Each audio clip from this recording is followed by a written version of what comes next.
Welcome to another Fact or Fiction Friday. I am the guinea pig, Christopher McCall. He's Professor JC Parsons. I have a new shirt on. It's folded up, need to be ironed, needs to be washed, a little too big for all. I like that it's too big. This is the great thing about you, is you're the incredible shrinking man. Every time we do a video, we're doing this for months and months and months now. He's going to disappear pretty soon. It's just going to be some flip-flops and shorts up here. I'm going to have to stand here and talk to myself more than I normally do, so. Maybe I went from double X to X, now it's probably going to be large. It's a great problem to have, my friend. Great problem to have. Today, this episode, we are talking about our friend, the tasty salt. Yummy. It adds flavor to all our food, especially a nice juicy steak. Yes. So, what we're going to talk about is too much salt bad for you. We've heard lots of things about salt. It's going to give you a heart attack, eat too much salt, quit putting so much salt in your fries, there's salt everywhere, salt this, salt that. But it seems like salt is also a necessity. Maybe you should just do the video. You sound like you know all this stuff. So, this guy's on point today. I like it. And if you could just see Justin in the background going, Yeah. We got our Sprinkle of director salt. back there. Justin's our director. He's the one that says action and then cut. That's really all he does for us here, but he does a good job of both so those since things. I was taking away some of Jason's thunder, I'll go ahead and let him take control now. Very rarely do we ever get to go, hey, this is fact up here, but you know what? It's fact. Oftentimes we call bullshit on a lot of things, and yes, I just cursed. It's my video, deal with it. This is in fact a fact. Yes, too much of anything is bad for you. In this case, salt. Yeah, too much salt's bad for you. Don't have too much. That's what I recommend not doing. Much to the chagrin of my Cuban-American friend over here, I'm going to talk about too much with my little story about Goldilocks and the Three Bears. I've used this a million times around him. That's why he hates my guts when I bring it up. But hey, this isn't your video, pal. It's for those folks out there. So, just like in the story Goldilocks and the Three Bears, not too much, not too little, not too hot, not too cold, not too big, not too small. Not too much salt, bad. Not too little salt, also bad. Salt's neither good nor bad. Carbs are neither good nor bad. Fats are neither good nor bad. It's about how much is right for you and what you want to accomplish in your life. So let's delve into salt a little bit more. A little trick for the viewers out there. If you ever see too much or too little on our statement, probably a fact. Yeah, exactly. So, salt, table salt, is sodium chloride. It's Na is a sodium, Cl is a chloride. It's just a combination of a metal and in this case a gas over here. So sodium metal by itself, if you throw it in water, blows up, explosion, kill you dead. Chlorine gas by itself, inhale that, kill you dead. Bad stuff. It's bad for you, right? Sodium, chlorine, bad for you? Little chemistry, put these things together, totally change the properties. This is good stuff. Salt, table salt, it's been around for a long time. Salt has been used for thousands of years. Way back when, in 2000 BC, back in the olden days, salt was so valuable as a preservative and a flavoring for foods. They'd use it to preserve fish and meats and stuff. They'd pack it on there and it would suck the water out to preserve it so bacteria couldn't grow and make the meats and stuff go bad. It was such an important product. It was used for international trade. There were entire trade routes based off of salt. In fact, the old Roman days, they would actually pay the centurions in salt. And that's where we now have today something called a salary based off of salt. What's that Spanish word for salt? Sal. S-A-L, salary. That's where that comes from. I'm not making it up. Google it yourself. Don't believe me. I remember reading something about the salt trade, salt trade. Yeah, it was huge. For thousands of years. It was very, very, very important. It was more valuable than gold at one time. Salt was. Not so much today. Whatever. So, salt by itself, that's not what we're going to really talk about. We're going to talk about sodium, one of the constituents of salt. Because when you consume sodium chloride, table salt, right? You take that and throw it in your face, your body processes it, changes it out to sodium. This is the thing that's using inside there. Sodium, just like some other things, calcium, magnesium, manganese, these potassium, those are all what are known as electrolytes. These are things that make your body operate properly. It works with your nervous system, works with the muscles, and basically allows electricity to function in between those portions from the nervous system muscles to make them work. It's a lot more complex than that, but understand it allows your nervous system and muscles to work properly. So, U.S. recommended daily allowance of sodium on a daily basis for a 2,000 calorie per intake for whoever that is, the average American, whoever that is, I don't know. Needs about 2,300 milligrams of sodium per day. Now, less than that, more than that, it's really based on the individual. A larger person requires more, a smaller person requires less. Somebody that's more active, sweats a lot, excretes a lot of that salt, they might need more over here. Somebody that doesn't use as much sodium, they're sitting on their butts, maybe sitting in front of the desk all the time, might not need as much. There's a lot of things that play into it. Not to mention, heaven forbid, there might be pre-existing conditions going on like high blood pressure, also known as hypertension. If that's a consideration, something you have going on, you might want to pay attention to your sodium intake. And you were saying that this is pretty much equivalent to a teaspoon? This is about a teaspoon of salt, right? Table salt is 2,300 milligrams The actual average American is taking about 3,400 milligrams per day, about 50% more than they're supposed to. What do you think is the reason for that? Why are people taking so much in America? It's processed. Processed foods, absolutely. Like we talked about, salt became popular over the past few thousand years because it preserves food. So a lot of processed foods that are inside containers that can sit out there for a while, not just from a taste standpoint, because salt tastes good. We have receptors in our taste buds that actually taste for salt, right? But it also makes it so that bacteria can't grow. Salt is hydrophilic. It absorbs and pulls water out of things. So you take a piece of fish, you throw salt all around it, it sucks the water out, like salt cod. You may have seen that at the grocery store. That's what that is. They pack it in salt, pulls water out, makes it last longer, right? That's really the extent of it. So when we look at processed foods, it's not just about taste with the salt on it, but it also makes sure that bacteria doesn't grow on those. So there's a lot more salt in processed foods than there is in raw or less processed foods. So yes, the average American stuffs their face on a daily basis with a lot of processed foods, so they get a lot more salt from that, the processing. That's where it's coming from. Now, why do we care about this, right? Sodium, why do we care about this so much? Well, as I talked about, sodium is an electrolyte, so it's good. It helps your muscles and your nervous system to function properly. In its absence, it could be a serious problem. We'll talk about that in just a minute. But too much sodium, you consume a lot of those processed foods you were talking about. I like to put salt on my bacon sometimes. Something wrong with me. Excess sodium goes in your body, absorb it, gets into the bloodstream, your body senses it, and it says, hey, we need more water to bring the balance, the concentration of blood versus sodium back into balance, so it makes you thirsty. You get thirsty, you have a piece of pizza, a lot of sodium on those pepperonis. Oh man, I'm so thirsty, I'm gonna have this frosty malt beverage. Oh, you drink that beer that has a lot of water in it, hydrates you, the water goes in, your blood volume goes up. Okay, so when your blood volume goes up, blood pressure increases. As you increase blood pressure, it puts a lot of pressure on your heart, pushes back on the heart, makes it hard for the heart to beat. It puts pressure on your blood vessels all through your body, including your brain. It puts pressure on your kidneys. This is a kidney that Chris drew up here. I'm not gonna make fun of it, but it is sideways, so imagine if I was laying like this, that's what my kidney would look like. Anyway. So a lot of pressure on these things from that elevated blood pressure because you have more water in your bloodstream because you had a lot of sodium. So it's a chain event right here. Things go together. That's similar when you told me once a long episode ago about the bodybuilders. They drink a little alcohol or something before because it makes their veins pop or something. Yes. So not only will bodybuilders before they get on stage to increase what's called vascularity or just the prominence of blood vessels, they'll also manipulate not just alcohol that does tend to pull water into the bloodstream. You can sort of see some of my arm there.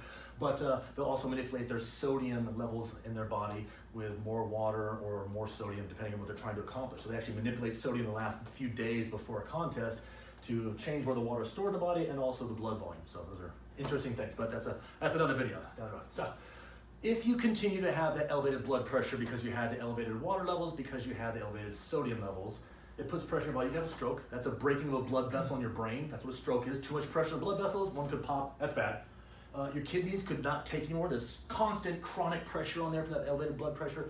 It messes up the kidneys. So over years of time, pushing on them with elevated blood pressure, you have kidney failure. You can have a heart attack. Your heart could just say, hey, I can't take this anymore. Heart attack. Remember, you're consuming sodium in the form of salt that you have from your processed foods. Too much of it going into your mouth, and hopefully that's how you absorb and take in your sodium. That's weird if you do it another way. You end up getting what's called gastroesophageal reflux disease, or GERD. It's a fun word, GERD. This gastroesophageal, gastric means stomach, esophagus, esophageal. So the point between your stomach and your esophagus, you get basically acid reflux all the time. It starts to make a mess, and it messes with a valve down here at the end of the esophagus. Gastroesophageal reflux disease is basically stomach acid coming back up. Too much sodium can have an effect on that. That's a problem. So if you've got that issue also. And we've already talked about how salt has been used as a preservative to kill or stop the growth of bacteria. Lots of salt in your diet, lots of sodium can actually decrease the good gut bacteria down inside your intestines that help your body to break down and use the food that you eat.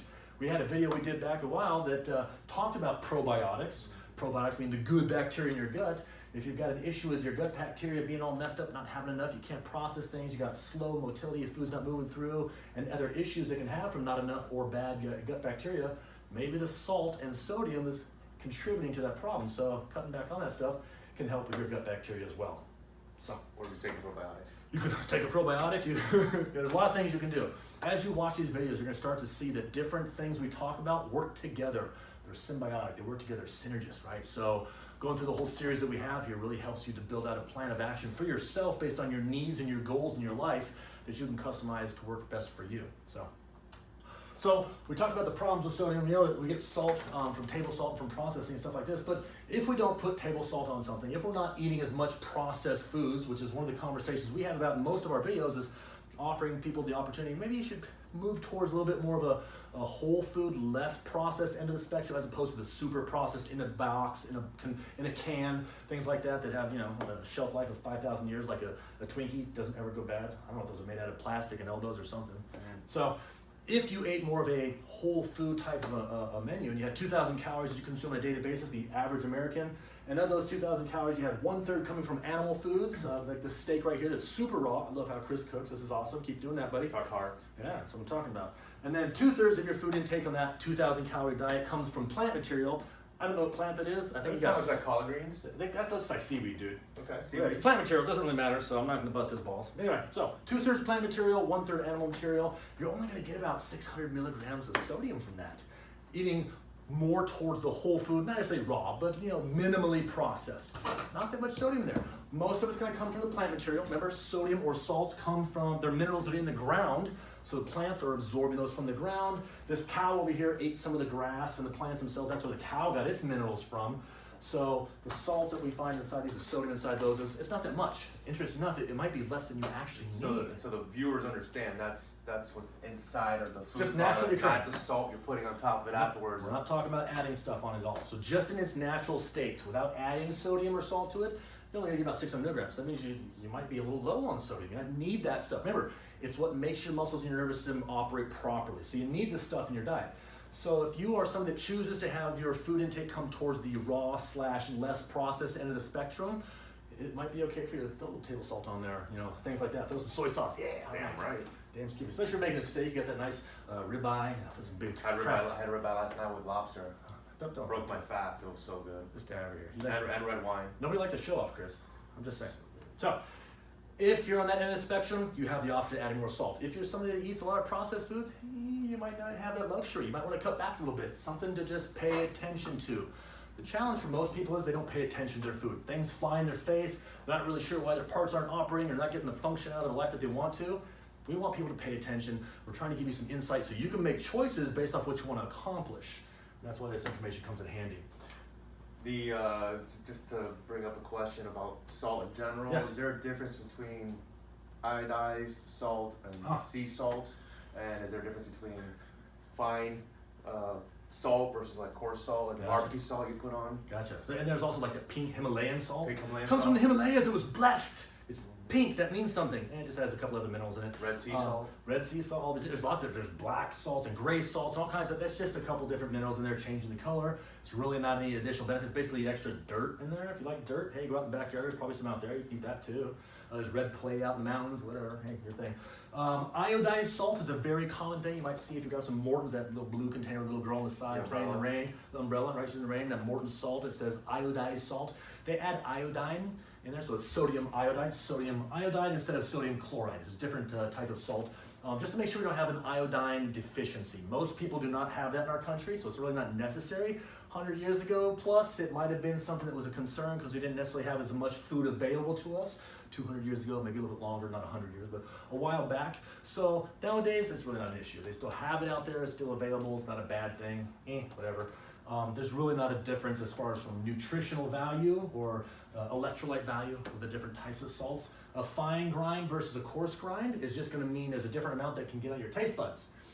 There's a greater amount of salt taste, the finer the grind. So if you can adjust your little grinder with your salt, make it real fine, you put that on your food, because there's a greater surface area, more it gets in contact with your tongue, it tastes saltier. A big chunky grind, big rocks of salt sitting on there, half of them fall off anyway, you didn't get that in your mouth. And the lesser surface area just means it doesn't taste as salty. So that's more of a taste thing right there. Does that answer your question? Yeah.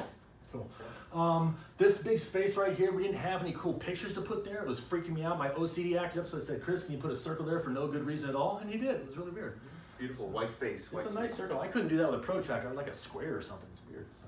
The last thing I want to talk about is this, we're going to call it Gatorade because we're in Florida, and the Florida Gators, a very important football team out here. Many years ago, and I don't know if you know, familiar with South Florida in the summertime, it's about 300 degrees. If you adjust for humidity, which is like 200%, it's actually liquid air outside right now. the humidity plus the high temperatures of summer, and we got football players out there running around doing 2 days. It is unbearable. I don't know how those cats do it with full pads and everything. They are sweating by the gallon, these big football players, right? The more you sweat, every liter of sweat your body produces and comes out through your pores, you lose about 600 milligrams of sodium.